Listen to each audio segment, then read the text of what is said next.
Emily Carter had never had a worse morning in her life. She was rushing through the hallways of Anderson Enterprises, the company where she had just been hired as an interpreter. It was her first day, and she was already late. "Great job, Emily," she muttered to herself, clutching her bag and tablet tightly. "You're about to get fired before you even sign your contract." She practically sprinted down the sleek corridors trying to find the main conference room, but just as she was about to reach it, a terrifying sensation hit her. Her stomach twisted, a sudden cramp making her shiver. She needed a restroom. Now! Frantically scanning her surroundings, her eyes landed on a door with a figure sign. Without a second thought, she rushed inside. A few minutes later, Emily stood at the sink, letting out a relieved sigh. But then, something felt very, very wrong. Emily blinked, an unsettling feeling creeping up her spine.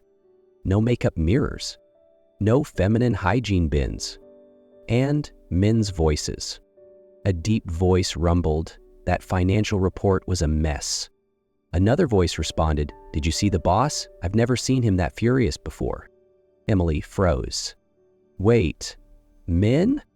She blinked 3 times, scanning her surroundings. No, this can't be happening.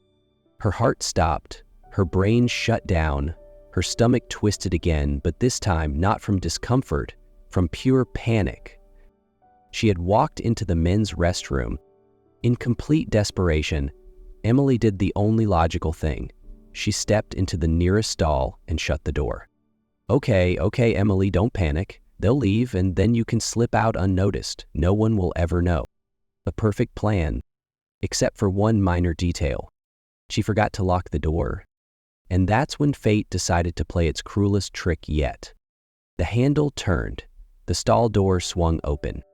A tall, broad-shouldered man with slightly damp black hair and nothing but a towel wrapped around his waist stood right in front of her. Their eyes met. "What the..." The man practically yelled, stumbling back as if he had just seen a ghost. Emily screamed. "Why are you screaming?" he demanded, just as loudly. "Are you screaming?" she shot back, voice even higher.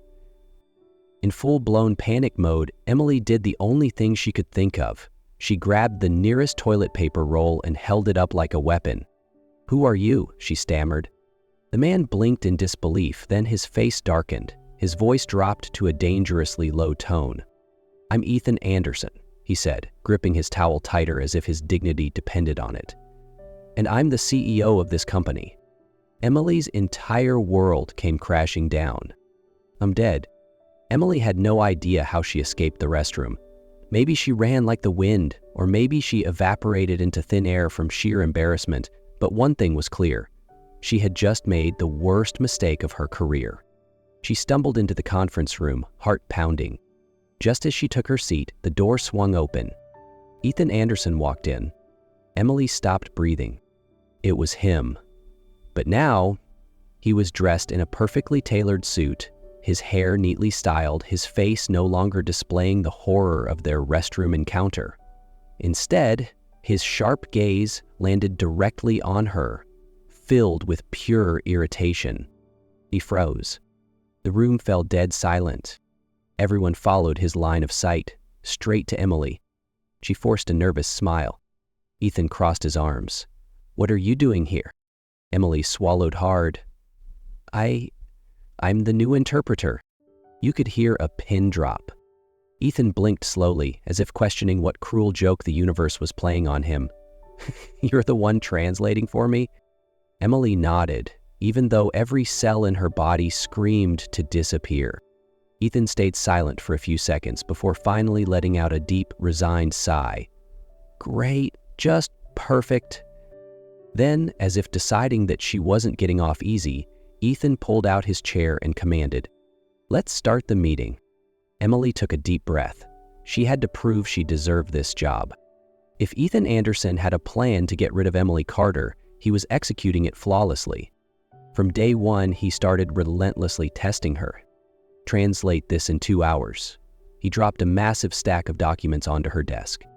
Emily glanced at the thick pile, then at him. 2 hours? Are you sure you're not living in some parallel reality? Ethan raised an eyebrow. I heard that. She gave him a sweet smile. Good, because I wasn't whispering. Ethan narrowed his eyes but said nothing more. And so the game began. He constantly assigned her the hardest translations, legal contracts filled with jargon that could give even experts a headache. He scheduled last-minute meetings, forcing her to prepare at record speed. But Emily never backed down. She took on every challenge, sometimes stumbling, but always getting back up stronger. And the most infuriating part for Ethan? She never lost her sense of humor. One morning, he appeared at her desk and dropped another heavy report in front of her. I need this translated in 2 hours. Emily looked at the stack, then at him. 2 hours again? I'm starting to think you have a personal vendetta against the concept of time. Ethan crossed his arms. Is there a problem? She sighed, picking up the document. No, I was just wondering if you follow some kind of religion that forbids giving people reasonable deadlines. Ethan arched an eyebrow, but didn't argue. 2 hours later, she finished on time. Ethan opened the file, scanning the pages carefully. After a long pause, he closed it and said, It's acceptable. Emily blinked. Acceptable means perfect, right? But in Ethan Anderson's language? He ignored her, but Emily knew she was winning, little by little. Emily started noticing something strange. Ethan wasn't always an emotionless ice king. There were moments, tiny cracks in his armor, where something more human slipped through. At a corporate event, Emily was assigned to assist Ethan with translations during conversations with foreign investors. The party was held in a luxurious hotel, dazzling lights illuminating the room, laughter and chatter filling the air. But as she stood near the bar, she noticed Ethan looked different. He wasn't his usual composed self. Instead, his face was pale, his jaw clenched. A waiter approached, offering him a glass of champagne. Ethan stepped back immediately, as if the drink had burned him. Emily frowned. Why did he react like that? She quietly followed as Ethan stepped out onto the balcony. He stood there, gripping the railing tightly, taking deep, controlled breaths. Are you okay? She asked softly. Ethan didn't turn around. It's none of your business. Emily crossed her arms and leaned against the railing beside him. You don't look okay. He sighed. After a long silence, he finally said, I hate champagne. She raised an eyebrow. It's just a drink. Any particular reason? At last, Ethan turned his head toward her. His eyes were no longer cold, but filled with something deeper, pain. Because every time I've held a glass of champagne in my hand, it was on one of the worst days of my life. Emily thought that after that night, she and Ethan would be a little closer. But no. Ethan went right back to his cold, distant self. And to make things worse, they had to travel together for a business trip. It was an important international conference, and Ethan needed her to assist with translations. The long flight left her exhausted, but Ethan was glued to his laptop, working the entire time. At the hotel, just as Emily grabbed her room key, Ethan spoke without looking at her. Dinner at 8. Don't be late. She frowned. Dinner? With the investors. Wear something professional. Emily crossed her arms. Are you implying that I don't know how to dress? Ethan gave her a bored glance. I'm saying you can't just show up in whatever you want. You need to present a professional image. She muttered under her breath, Thanks for the fashion advice, guru. Dinner went smoothly, but the moment they stepped into the elevator to head to their rooms, it suddenly jolted and stopped. Emily's heart leapt into her throat. What was that? Ethan pressed a few buttons. No response. He exhaled.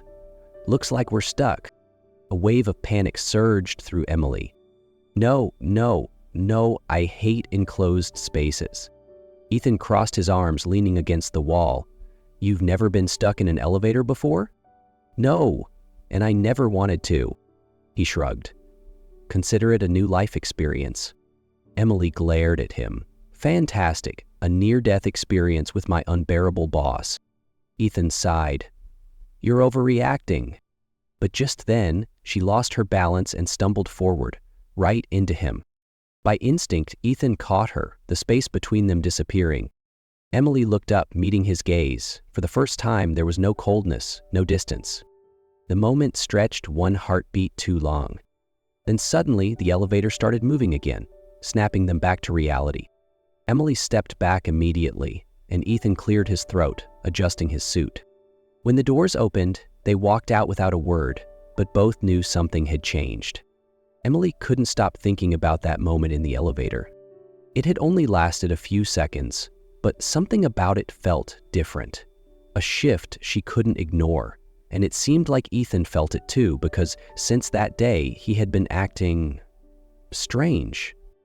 No more sharp glares, no more clipped responses, but he wasn't exactly friendly either, just different. Then, during a dinner with investors, things took an unexpected turn. One of the investors, Daniel Hayes, was paying far too much attention to Emily. "I bet you're very popular with men," Daniel remarked, his tone suggestive. Emily raised an eyebrow, trying to remain polite, but before she could respond, a low, sharp voice cut in. "She's with someone." Emily froze. Daniel smirked. "Oh? With who?" Ethan took a slow sip of his drink, his gaze dangerously unreadable. "With me." Emily snapped her head toward him. "What?" Daniel chuckled. "Is that so, Carter?" Emily had no idea what to say, but when she glanced at Ethan, his look silently warned her, "Don't deny it." She bit her lip, hesitated, then muttered, "That's right." Dinner ended, but as they returned to the hotel, the air between them was thick with tension. The moment the door to Ethan's suite closed, Emily turned to him. "What the hell was that?" she demanded, arms crossed. Ethan stared at her, eyes flickering between frustration, possessiveness, and something deeper. "I didn't like the way he looked at you," he said flatly. "So your solution was to claim me in front of everyone?" Ethan said nothing. The silence between them was electric, every breath charged with something neither of them wanted to name. Then, Ethan stepped forward, and before she could think, before she could stop it, his lips crashed against hers. She should push him away. She should tell him this was a mistake. But instead, she let go, surrendering to something that had been building between them for too long.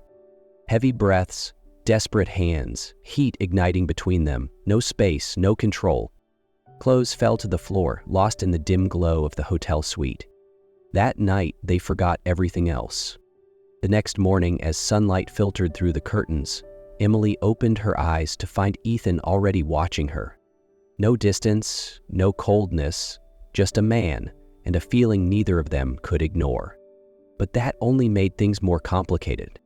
Emily woke up to sunlight filtering through the curtains, the warmth of last night still lingering on her skin. She turned and found Ethan watching her. No cold mask, no distant expression, just him, raw and unguarded. For a brief moment, her heart skipped a beat, but then reality crashed down. This was Ethan Anderson, her boss, the man who controlled everything. And the worst part? He didn't say a word. Ethan sat up, running a hand through his hair, his expression unreadable. He didn't move to leave immediately, but his entire body was tense, as if trapped in a war with himself. Emily hesitated. "Ethan?" He exhaled, shoulders rigid.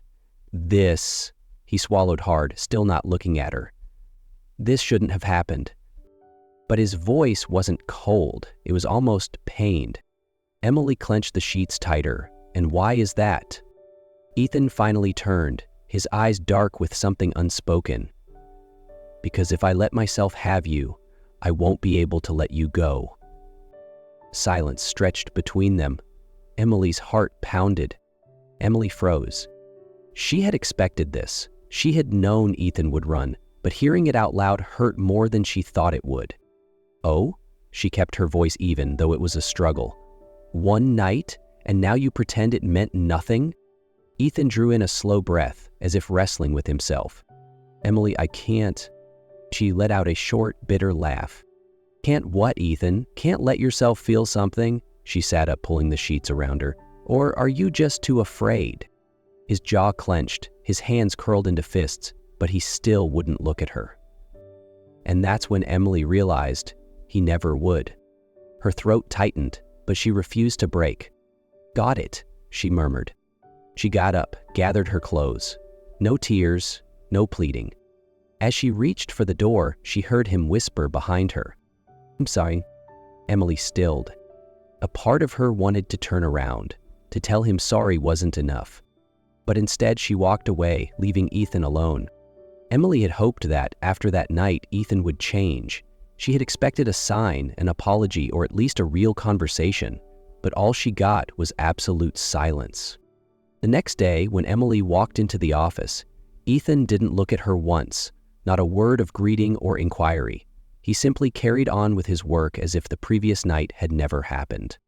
The pain inside Emily grew with every passing minute.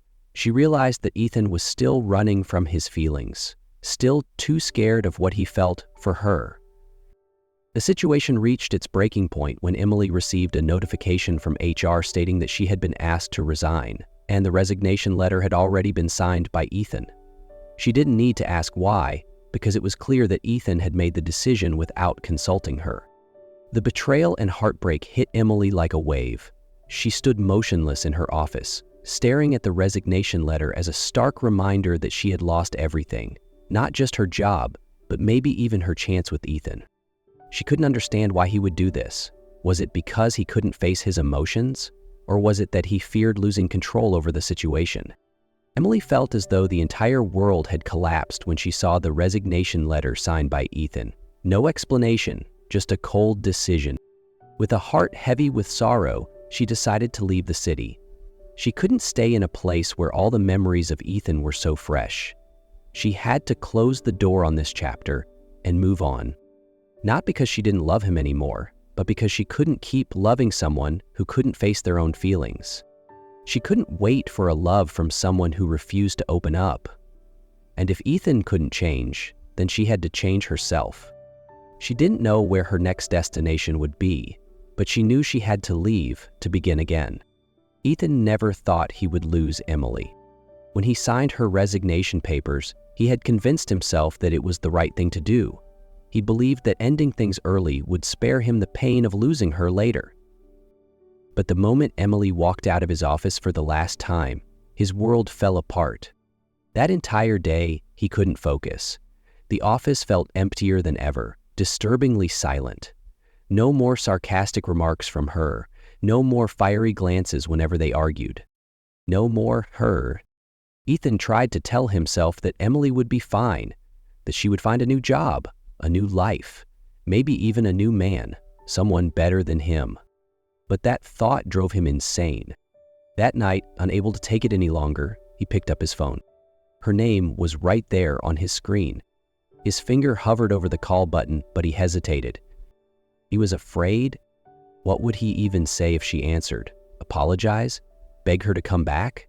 But then what? What if he pushed her away again? He couldn't risk hurting her again. So he didn't call. But the next morning, when Ethan arrived at work, something hit him like a punch to the gut. Emily wasn't just leaving the company, she was leaving the city.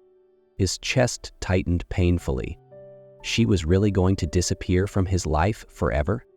Without thinking, Ethan bolted out of the office. He called reception, security, anyone who could tell him where she was, and when he found out she was on her way to the airport, his entire world narrowed down to one single thought. He couldn't let her go. Emily. She froze just before the check-in counter. His voice rang through the terminal, cutting through the noise of the crowd. When she turned around, she saw Ethan, panting, tie loosened, his eyes filled with a raw, desperate pain she had never seen before. Her breath caught. "Ethan?" Her voice trembled. He pushed through the crowd, reaching her without caring about the people staring. "Don't go," he said, his voice rough and strained. Emily clenched the handle of her suitcase. "It's too late." He shook his head fiercely. "No. I let you go once, and I'm not stupid enough to make that mistake again." His voice was thick with emotion, the kind that made her heart ache. "How did you know I was here?" she whispered. Ethan exhaled sharply, trying to steady himself. "Because, no matter how much I denied it, I've always known you." His gaze locked onto hers. I knew you wouldn't leave without thinking it through. You hate rushing things, you always plan, but this time you left without a word, without a trace. Do you know what that means? Emily didn't answer, but her grip on her suitcase tightened. It means you left because you didn't believe I would come. His jaw clenched, voice filled with regret. And you were right. I was too much of a coward. Tears burned in her eyes, because he wasn't wrong. Ethan swallowed hard, his voice breaking slightly. I love you. Emily stared at him, stunned. Ethan stepped closer, his eyes blazing with certainty. I was wrong. I thought pushing you away would keep me in control, but the only thing I can't control, his breath hitched, is how much I love you. This time there were no barriers, no walls. He was giving her his whole heart. And then Ethan dropped to one knee, right in the middle of the airport, pulling out a ring. Emily's hands flew to her mouth, her tears spilling over. The entire airport buzzed with whispers and camera flashes, phones held up to record the moment. But Ethan's eyes never left hers. Marry me, Emily. The seconds that followed felt like a lifetime. Ethan never looked away, as if his entire existence depended on her answer. Emily took a shaky breath, her heart pounding. She had loved Ethan, even when he wasn't ready. But now, he was. She nodded. Ethan let out a relieved laugh, slipped the ring onto her finger, and pulled her into a deep, soul-stealing kiss. The entire terminal erupted into applause, but all Emily could hear was the sound of her heartbeat syncing with his. This time there was no more distance between them. This time they truly belonged to each other.